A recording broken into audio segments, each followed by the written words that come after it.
priče nego svirci. Dakle, najteže sa živućima, našto kad vam svira orkestru.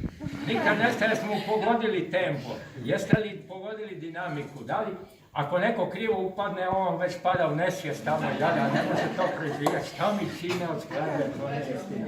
I tako dalje, ali nećemo, nije mu lako, ja mislim da je njemu najteže.